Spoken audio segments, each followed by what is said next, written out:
Hi, hello, welcome to our channel Chemistry Era. This is Anil. Today we are going to learn about Intermediate Second Year Chemistry 10th chapter, which is very important in terms of very short answers, that is chemistry in everyday life. From this chapter you can expect a very short answer and which is very important. Now let us try to understand about drug. These are chemicals of low molecular masses. These interact with macromolecular target to produce biological response. First, let us try to understand about macromolecular target. Macromolecular target means a part of our body which is get infected by bacteria or virus or any other so that which is causing trouble to our body, that is called as a macromolecular target. The example of macromolecular target is vitamins, carbohydrate, proteins or whatever it is which is affected by the bacteria or virus. Those are called as a macromolecular target. Whenever the chemical interact with this macromolecular target, automatically there is a cure is there. Then that chemical which is used to reduce the effect caused by bacteria or virus or any other microorganism is called as drug. So let us try to understand once again. Drug is the chemicals of low molecular masses. These interact with macromolecular target to produce a biological response. Now you may have it. What is biological response? Biological response means see, whenever you got temperature, doctor advise you to take the paracetamol. So what happens when you take the paracetamol? The body temperature start decreasing. So that is called as a biological response. Now let us try to understand about another important term, medicine. When biological response is therapeutic. Therapeutic, what is meant by therapeutic? Therapeutic means which is used to cure a disease. So medicines are where the drugs which produce biological response is therapeutic and useful. These chemicals are called medicine. I repeat, when the biological response is therapeutic and useful, these chemicals are called medicines. That means these medicines are useful in order to diagnose, in order to cure, and in order to prevent the disease. So medicines are useful for three different ways. One, diagnosis, that means identification. Two, cure, that means in order to cure the disease. Three, to prevent, that means see, you when you have taken the vaccines, those vaccines are useful so that the disease may not again occur again and again. If you have the polio vaccine, DTT and all others, right? Now let us try to understand about chemotherapy. Use of chemicals for therapeutic effect is called as a chemotherapy. Chemotherapy means when medicines are used to identify, to cure and to prevent the disease, that process is called as a chemotherapy. So chemotherapy involves three different stages. One, identification. Two, treatment. Three, prevention. So chemotherapy involves three different processes. One is identification, second one is cure, third one is prevention. Now let us try to understand different types of drugs and their classification. First, let us try to understand about antacid. These are the drugs control the overproduction of acid in stomach, causes irritation and pain. See, when you have eat so much of sour food, then after some time our stomach got irritated and we are going to have so much of pain. In order to reduce the pain, when you have taken a soda or when you have taken a or whatever the ads which are coming on our TV, whenever you have taken it, automatically our stomach pain got decrease. Do you know why? Those antacids or or Gasofast, whatever those are there, which are available in the market, they are nothing but the mild bases. Whenever the mild base is taken in the form of liquid, that interact with the excess acid produced in the stomach and control the excess acid produced in the stomach. So, antacids are the drugs which control excess acid produced in the stomach. I repeat, antacids are the drugs control overproduction of acid in the stomach which causes irritation and pain. Example of these antacids is cimetidine and ranitidine. Now let us try to understand about antihistamine. These drugs which prevent the action of histamine is called as a antihistamine. When the histamine interact with the walls of the stomach, it causes so much of pain. This leads to ulcers. So, antihistamines are the drugs which prevent the action of histamine, or antihistamines are the drugs which prevent interaction of histamine with the walls of stomach, are called as a antihistamine.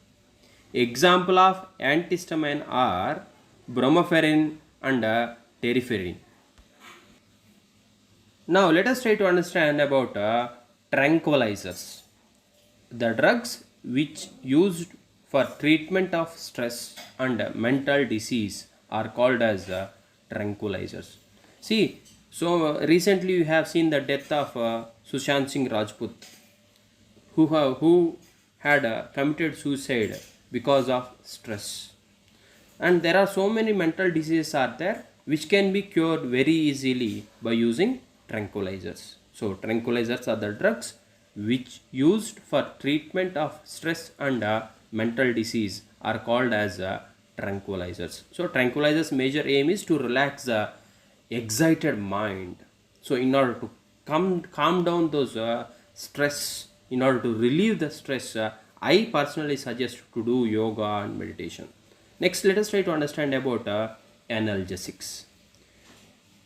Analgesics are the drugs which reduce pain. I repeat, the drugs which reduce pain are called analgesics. Analgesics are broadly classified into two categories. They are non-narcotic drugs and narcotic drugs. First, let us try to understand about non-narcotic drugs.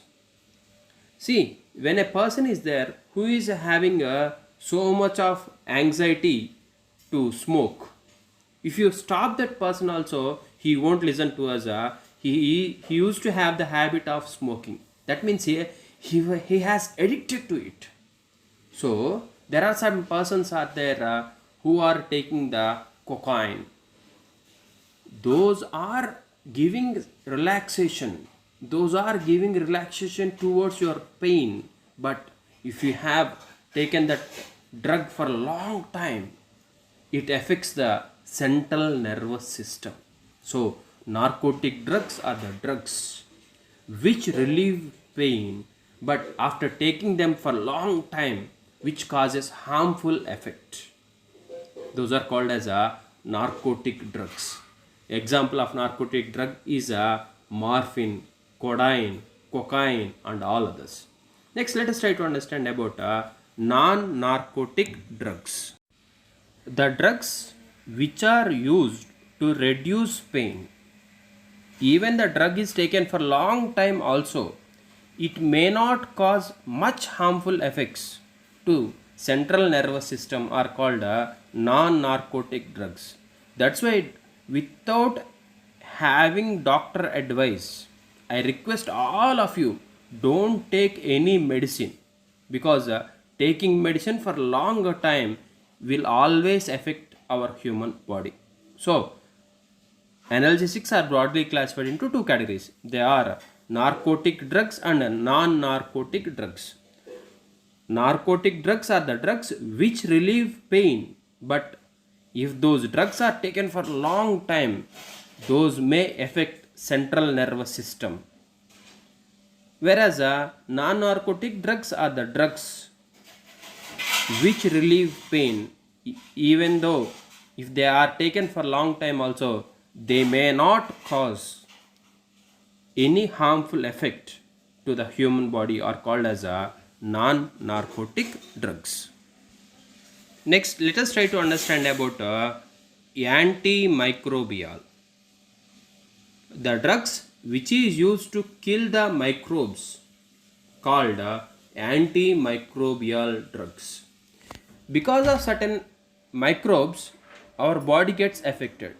So, in order to treat that disease, we are going to take the antimicrobial drugs. So, antimicrobials are the drugs which is used to kill the microbes, are called antimicrobial drugs.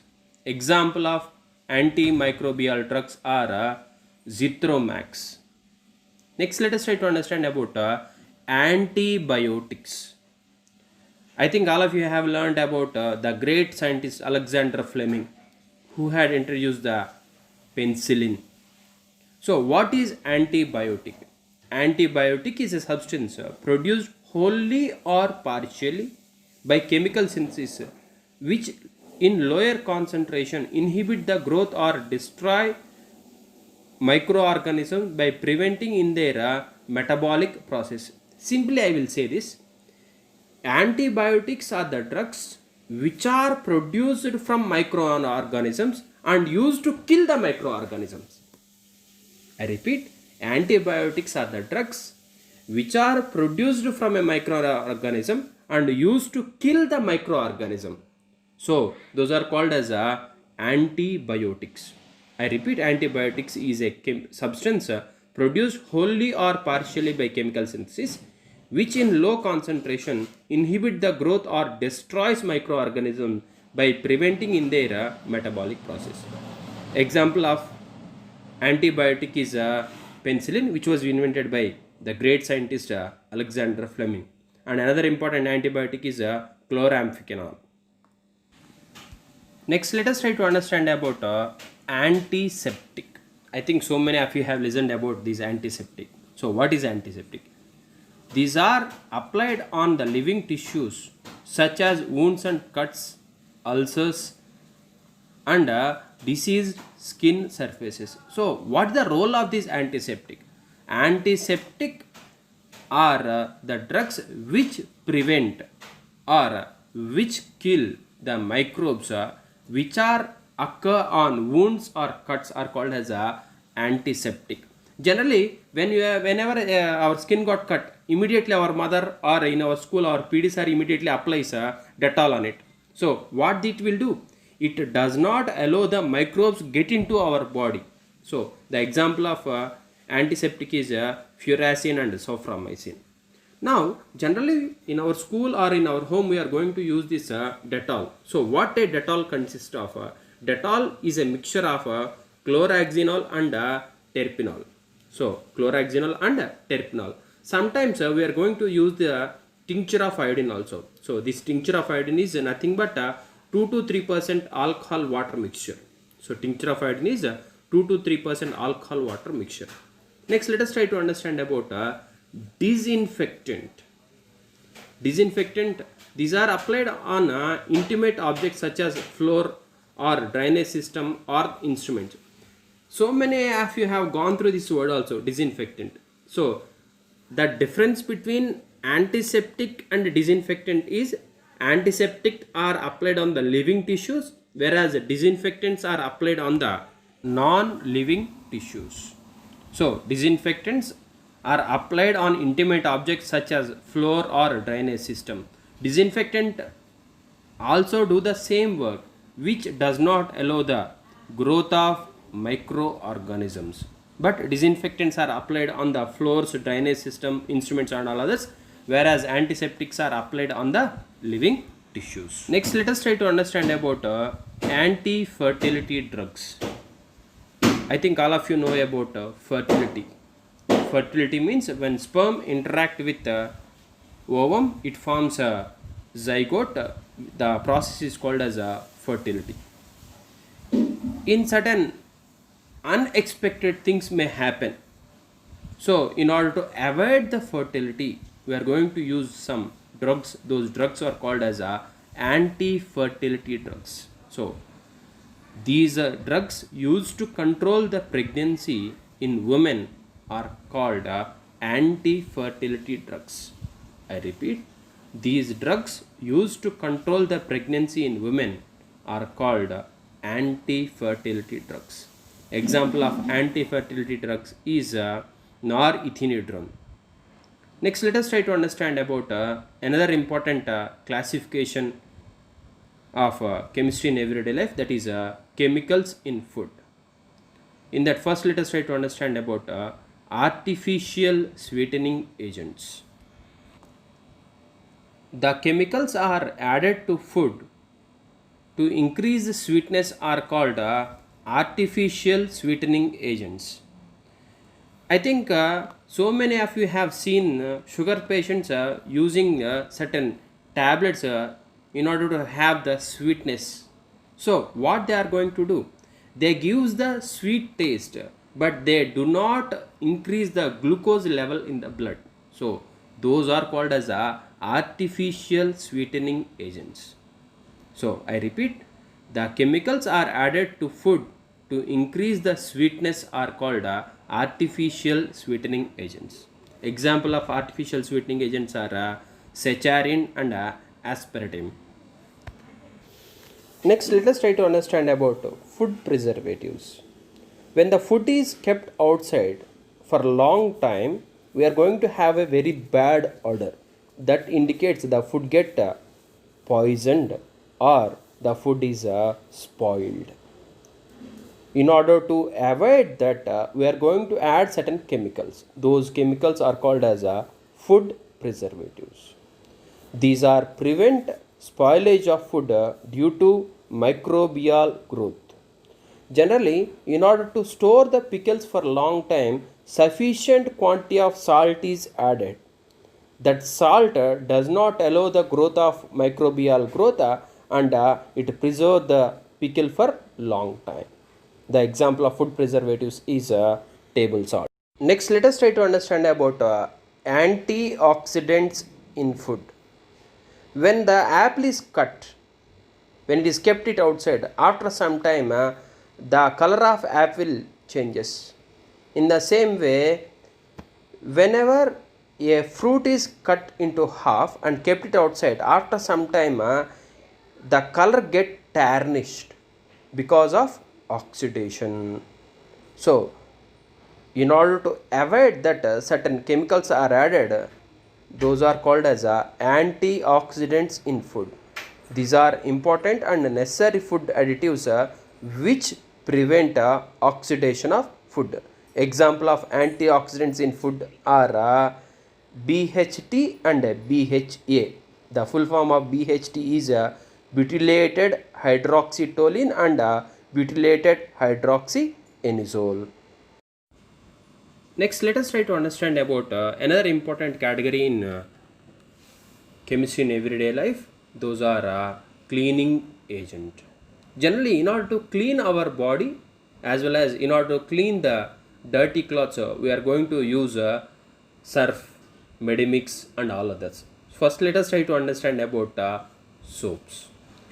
Soap is a mixture of sodium or potassium salt of various naturally occurring fatty acids. Understand this word, naturally occurring fatty acids. So soaps are made by adding sodium hydroxide to triglycerol, which results in the formation of sodium stearate and glycerol. That sodium stearate is called as soap, and this reaction is called as saponification. This phenomena you have learnt already in 10th class. The example of soaps are Medimix and Dove. Next, let us try to understand about detergent. Detergent is a mixture of sodium or potassium salt of various artificially occurring fatty acid.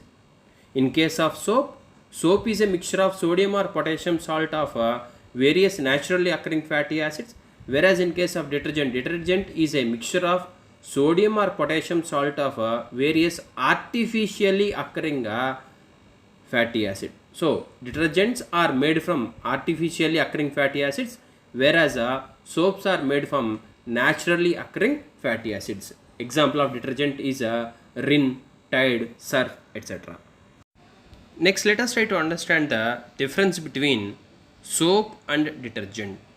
Today, detergents are used for laundering, dishwashing, and many other types of cleaning, whereas soaps are made from natural ingredients such as plant oil or acid derivatives from animal and fat. So these soaps are used in order to clean our body. Detergents, on the other hand, are synthetic, whereas soaps are derived from the natural. So soaps are nothing but they are derivatives of naturally occurring fatty acids, whereas detergents are derivatives of artificially occurring fatty acids.